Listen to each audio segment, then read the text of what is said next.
Julia had a love of letters and was well educated, a given in that family. She also had a gentle nature and no cruel intentions. Together, these brought her great esteem as a woman. Julia didn't reject traditional values wholesale. She had long endured her father's overbearing control. She dutifully married 3 times to further his dynastic ambitions, and she bore 5 children. Her 2 boys, Gaius and Lucius, were cherished by Augustus as probable heirs. But like Ovid, Julia expected more from the piece. She was clever and vivacious, and she had an irreverent tongue that cut across the grain of Roman convention. Her legendary wit was passed through the centuries by a late Roman writer called Macrobius. Several times her father ordered her, in a manner both doting and scolding, to moderate her lavish clothes and keep less mischievous company. Once he saw her in a revealing dress. He disapproved, but held his tongue. The next day, in a different dress, she embraced her father with modesty. He could not contain his joy and said, "Now, isn't this dress more suited to the daughter of Augustus?" Julia retorted, "Today I'm dressed for my father's eyes. Yesterday I dressed for my husband's." But apparently Julia's charms were not reserved for her husband alone. The emperor's daughter took many lovers. Her dalliances were so well known that people were actually surprised when her children resembled her second husband, who was the father of her 5 children. And she wittily replied, "Well, that's because I never take on a passenger unless I already have a full cargo," meaning that she waited until she was already pregnant before undertaking these dalliances. So concerned was she to protect the bloodlines of these offspring. Julia, like Ovid, was a testament to her times. But neither of them were average Romans. The life they represented shocked traditional society to the core, and as Julia entered her 38th year, crisis loomed. In that year, a scandal broke out in the emperor's own home. Shameful to discuss, horrible to remember. One Roman soldier voiced deep revulsion at Julia's extraordinary self-indulgence. Julia, ignoring her father Augustus, did everything which is shameful for a woman to do, whether through extravagance or lust. She counted her sins as though counting her blessings, and asserted her freedom to ignore the laws of decency. Julia's behavior erupted into a full-blown political crisis, and it was marked by overblown claims. The emperor's daughter was rumored to hold nightly revels in Rome's public square. She was said to barter sexual favors from the podium where her father addressed the people. When the gossip reached Augustus, the emperor flew into a violent rage. He refused to see visitors. Upon emerging, Suetonius reports, he publicly denounced his only child. He wrote a letter advising the Senate of her misbehavior, but was absent when it was read. He secluded himself out of shame and even considered a death sentence for his daughter.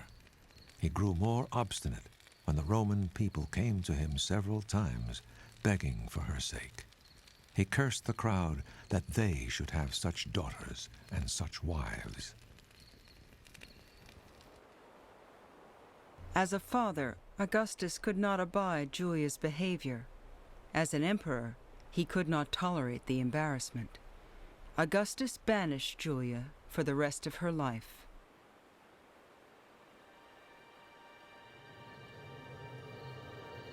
I was going to pass over the ways a clever girl might elude a husband or watchful guard.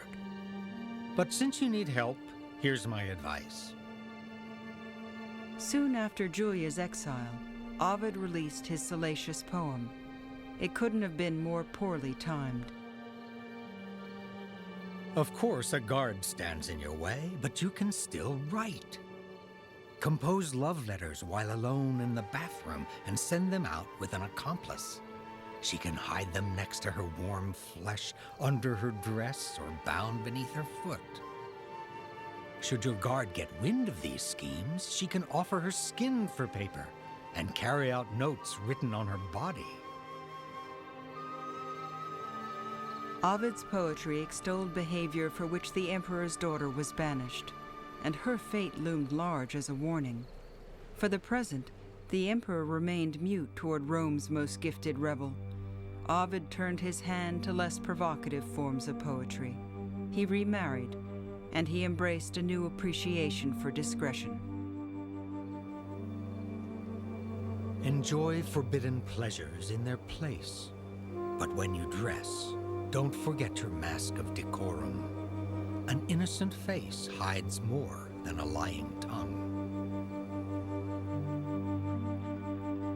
Ovid was on notice. The order of Augustus had firm bounds of propriety, and Ovid had tested them to the fullest.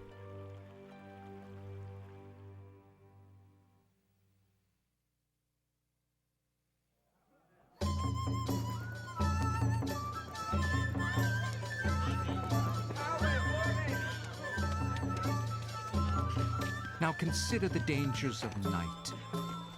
Tiles fall from the rooftop and crack you on the head. And the drunken hooligan, spoiling for a fight, cannot rest without a brawl.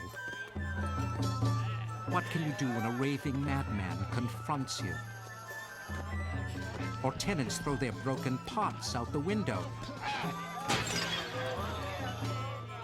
You're courting disaster if you go to dinner before writing your will. At the turn of the 1st century, the poet Juvenal was writing verses that exposed much of Rome to scorn. He was acerbic and had a keen eye for the gritty realities of urban life. Our apartment block is a tottering ruin. The building manager props it up with slender poles and plasters over the gaping cracks. Then he bids us sleep safe and sound in his wretched death trap.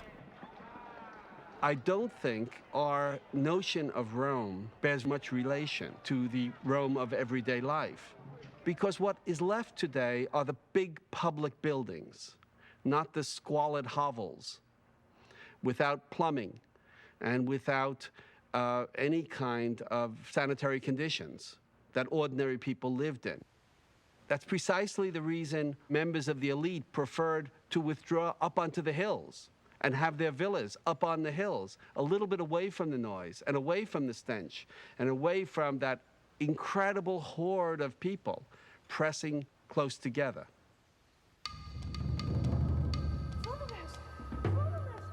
I would love to live where there are no fears in the dark of night. Even now, I smell fire and hear a neighbor cry out for water as he struggles to save his measly belongings. Smoke pours out from the 3rd story as flames move upwards. But the poor wretch who lives at the top, with a leaking roof and roosting birds, is oblivious to the danger and sure to burn.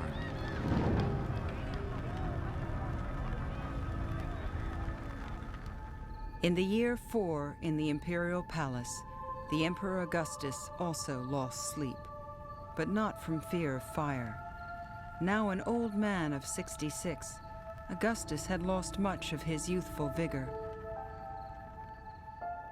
His vision had faded in his left eye.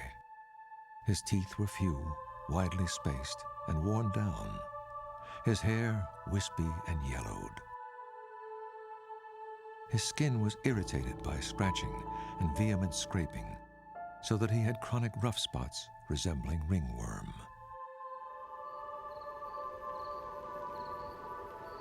As the emperor neared death, plots to succeed him sprouted. His grandsons and intended heirs had both died unexpectedly, and the emperor himself lived under constant threat of assassination.